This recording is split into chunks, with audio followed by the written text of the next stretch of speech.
Hello， 大家好，我是空调小哥。今天我们到一个以前的老师的家里修一台空调，然后他现在在楼下等我们，带大家看一下是什么问题啊。现在老师已经在门口等我们，我们马上去上楼。终于到，6楼太高了。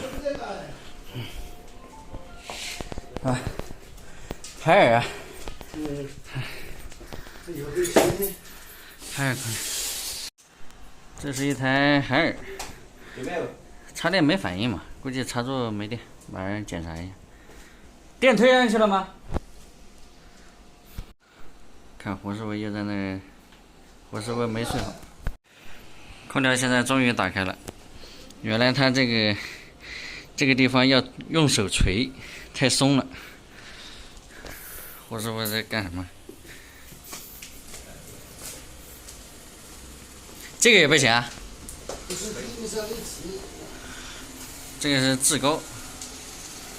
啊，格兰仕啊。格兰仕啊。王师傅，你这天天小头衔是梳的挺立整的啊。挺立整的。你看一下，学校里头真是天天那么多女老师，真是不真。天天那么多女老师。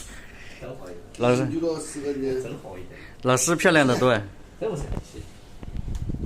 空调现在我们已经打开，初次插电的话要等3分钟外机才会运行。这台空调严重缺伏，严重缺伏，马上我们带大家看一下。看，给大家看一下，一条白色的风景线，纯白色哦，严重缺伏的现象，看到了吧？吸管子结霜了。它这个缺伏肯定是哪边漏，等一下我们帮它检查一下，看是哪里漏啊。先把它制冷剂先添上。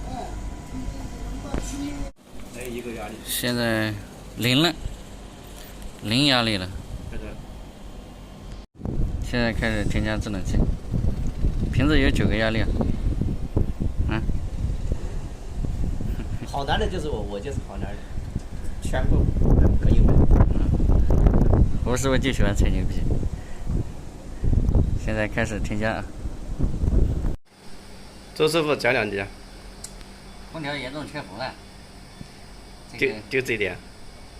这都是技术类型的活，知道吧？所以这种技术类型的一般都是小哥出手。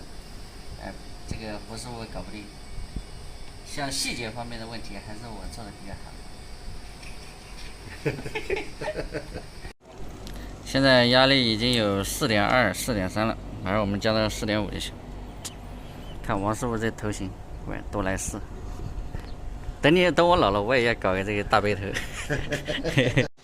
现在空调制冷剂我们已经加好，加到4.5个压力。现在冷气已经，冷气不错，马上我要把它关掉，因为我这个人比较怕冷，我不怕热，但是我怕冷，吹得我太冷。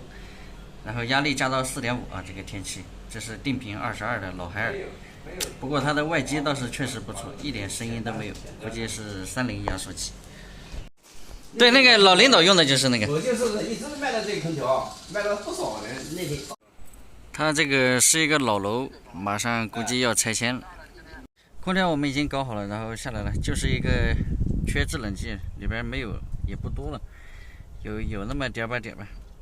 然后本来是想查漏的，但是它这个漏的非常的慢，然后再加上这个楼估计马上要拆迁了，老师傅讲不用查了，就 OK。